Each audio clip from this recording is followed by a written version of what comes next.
Black Swan relates the story of a perturbed ballet dancer depicted in a rather hostile environment. Indeed, pressure and anxiety felt by Nina, the main ballerina, during the audition and rehearsal of Swan Lake is palpable throughout the film. Everyone seems threatful to her. People in the street, in the subway, the other ballet dancers, or even her mom. Fine, then it's garbage.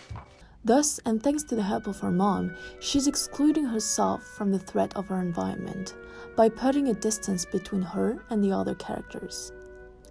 Therefore, she will sit alone before the rehearsal or before the announcement of the Queen of Swans. The framing during the dialogues and shot reverse shot always achieve the goal of separating the characters, making her even more isolated.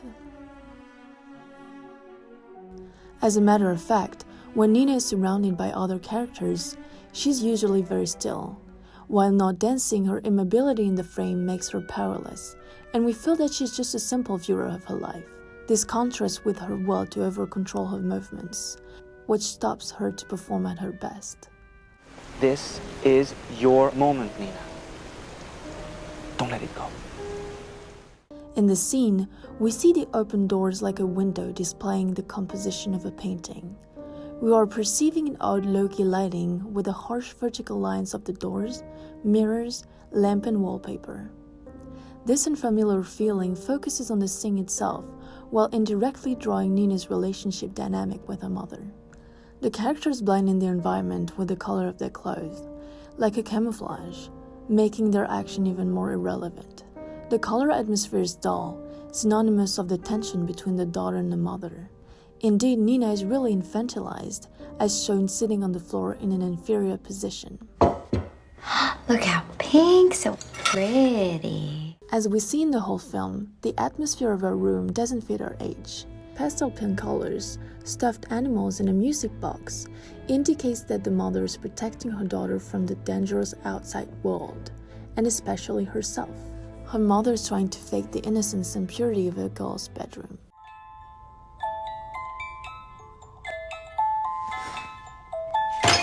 However, in the previous scene, the physical distance is reduced thanks to the mirror symbolism. Mirrors create another dimension related to the apparition of Nina's harmful second self. The visual representation truly shows the side of a broken character, her double identity. During the dance scenes, we are given very few still shots of her, moving along with Nina's body, following her like a shadow, perhaps like her second identity, underlying a threat. The threat of her darker self to come up and commit potential harm. Her mother is well aware of that, as she draws disfigured portraits of her daughter, symptomatic of Nina's mental issues. I know it's been a struggle. Nina's darker side appears through mirrors, releasing a potential harmful atmosphere, and create an anxious apprehension of physical injury.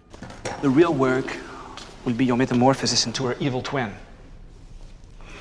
And I know I saw a flash of her yesterday. Her dark side and the black swan that she wishes to become are ultimately one identity, because of the mutilation and pain that they apply on the character. By breaking the mirror at the end, she will unite with her dark identity, allowing her to become the black swan. The red color at the end is foreshadowing the death of the white swan, in the ballet and also in the film. The full metamorphosis arrives at the end before jumping.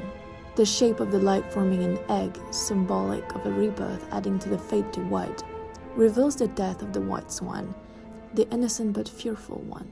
Death is then the climax, the ultimate release of Nina's self-inflicted physical and mental torture.